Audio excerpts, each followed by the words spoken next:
you in the way. No. Tired of it. I feel like that company just sends all these little bots and puts in the system to write to Is that the giraffe from Toys R Us? Same questions every time I get online. When will you? Hey, I miss. Shut up. Oh my God. You guys gonna be doing this 10 years from now too? Tired. But I want to see you go back and lose. So that's her whole thing. And so she was talking there, and she's upset that the fans keep asking her questions about when will she go back to WWE? You know, when will she do this and that? And she's openly said multiple times, even in this clip, that she's tired. She's tired of the fans. And then she goes back into it and mocks the fans' questions once again. And she's just like, I'm tired. Did you catch the most important line in that though? When will you go back and lose? That was what she said at the very end, right? Which is a statement because of how she feels when she was with WWE. There was multiple occasions where she was upset with the potential results of her matches. And and that's how she feels. Is I assume that her winning her matches is very important to her because wrestling is what fucking Mark. Oh my God, when are you going to stop asking me when I'm going to go back to the company and lose in matches? Is this serious? Like, is she, if this was fake, then she should show this level of acting. She would be a success at acting. Well, if this was fake. That's the two nodes of thinking right now, is that there's a lot of people that are genuinely like, go fuck yourself. You know, we don't want you back, you're a piece of shit. And then there's the other people that, you guys are all marks. She's acting.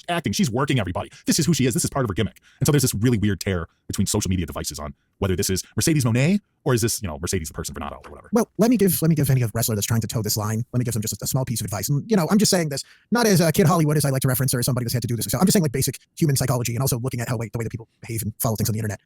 They're going to take you literally. They're going to think that you're being real. Well, especially, let me just throw this out there, especially because during this whole video, she's not in character. It doesn't seem like she's in character because she's working on putting on her makeup. She's fixing her hair. I said she looked like the giraffe from Toys R Us, but that's okay. Right. She's getting ready for the show. Right.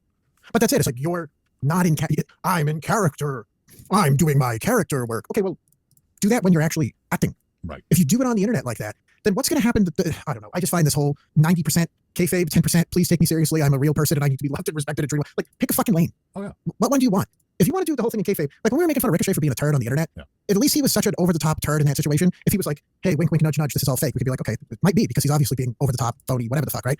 But you can't be like, hey, get in the kitchen to make me a sandwich, bitch, and then the next one be like, please donate to the firefighters in Los Angeles. Like, it's like, there's just no, like, you have to go in some direction when you're posting regularly on the fucking internet in any capacity.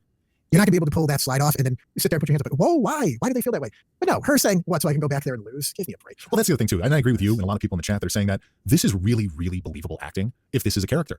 If this is the character that she can perform while just sitting in her makeup chair with a phone in front of her face. Then why are our promos so bad? Right, exactly. It's like, how come you can't have more impassioned promos or more believable promos? Even with your $1 million writer sitting right next to you, why can't you give us more of this on television? Why can't you be this level of bitch on TV that people go, holy shit, this girl's next level? Because it's not a promo, because this is really how she feels. And based upon her past accounts with fans and the way she feels about certain fans, it's no surprise that she continues to have this bad attitude outside of the ring and doesn't really care for the fans. And I saw somebody else posted earlier, they're like, I'm not sure which WWE wrestler or veteran it was that told her that she should be grateful to have fans, but it's true. Eventually you do enough of these and people will stop paying attention. And those zeros that you've got right now, you better hold on to them because your next contract is going to be very, very low.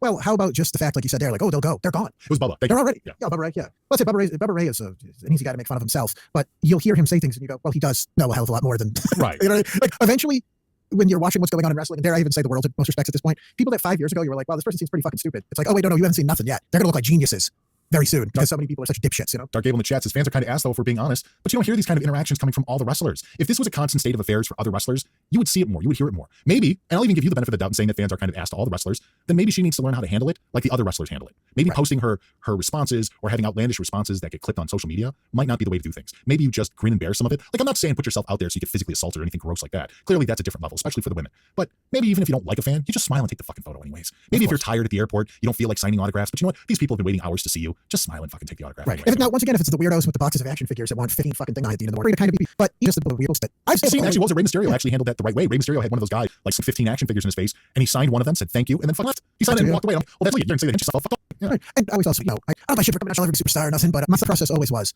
if you give somebody the photo, there's not a lot of profit motive in that. Oh, right. You see what I'm saying? Like, if someone hands you a stack of 8x10s and it's like, hey, could you pay my rent? That's fucking one thing.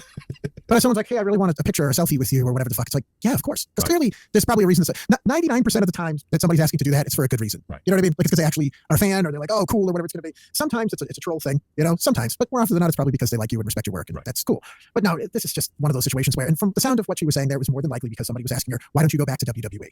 Which, once again, that anger is like a weather vane of truth, as they say. She's angry because she probably knows, oh, if I wasn't a fucking asshole, I could be working there with Triple H, probably making a shit ton of money and getting pushed, but I was a huge fucking baby, and I took this stupid Mark's huge contract, even though I love the money or whatever, but I wouldn't be doing this bullshit in front of 800 people. Well, let me ask you this, Joe, as an old guy podcaster myself. Yes. Do you think that her shot where she said, go back there and lose again, do you think that had anything to do with me? Because let's be honest, Naomi has had a string of losses since she's kind of returned. She did fine for herself in TNA, arguably with some people, but she did okay for herself in TNA. When she eventually showed up in the WWE, yeah, she was taking quite a few pins there. And now she's involved in a storyline, a three-way storyline potentially, where she's going to become this vicious heel, which is an interesting take on the Naomi character. But do you think that she was referencing that at all? Maybe, but I think ultimately still, it's like no nice way to say this. She's just a fucking asshole. She has a huge fucking ego, dude. Like this is just a shitty person with a big fucking ego that has no comprehension of the fact that this is how wrestling works. Right. You go in, you're successful for a while, you get a big push, you make your money, you win your titles, and then you slide back down. Right. You're not going to be fucking John Cena or The Undertaker or any of these. You get the people that get that kind of treatment where they just win wrestling matches until they tip over and fucking die.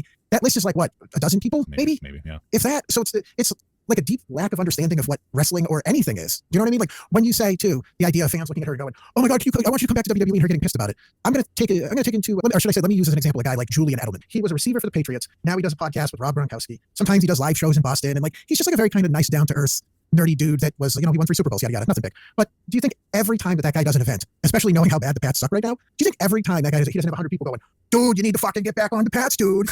Dude, why aren't you on the fucking Pats, dude?" And you know what? I would bet. Now, this guy had to retire a little bit early, too, because he fucked up his knees. Like, he was a little bit younger. I know, like, 31, 32, and the NFL is, like, being 50. But he had to leave a little bit early. His career was cut a little short because of injuries. So do you think that he doesn't think in his head, yeah, no shit, I would love to be fucking playing football. Clearly, I would love to be playing football. But he doesn't look at that person and be like, "Ask me this again." Right. Ask me again. Hurts my feelings. Shut up. Like, dude, you went, you played in the NFL. I'm not even shitting on him at this point. Just an example. You played for a dozen years. You won 3 Super Bowls. You headlined WrestleMania. You had a partnership in a pear tree. You made millions of dollars. Shut the fuck up. It's time for you now to slide a little bit back down. That's how it goes. And guess what? That slide's going to happen. And you got 2 choices on that slide, right? You can either put your hands up and embrace it, or you can fight the fucking slide. And you know what happens when you fight the slide? You end up someone calling themselves a CEO and a billionaire in front of 800 people in a fucking shitty hall in the middle of nowhere. Yeah. That's what happens when you fight the slide. You go, "Oh, well, look at me. I'm still a huge mega superstar." And, you can say guy back to his fucking phone in a completely empty section, just like, I wonder if I can get Wingstop to my car when I get out of here. Like this. It's just an inability to be here and be present and grow the fuck up.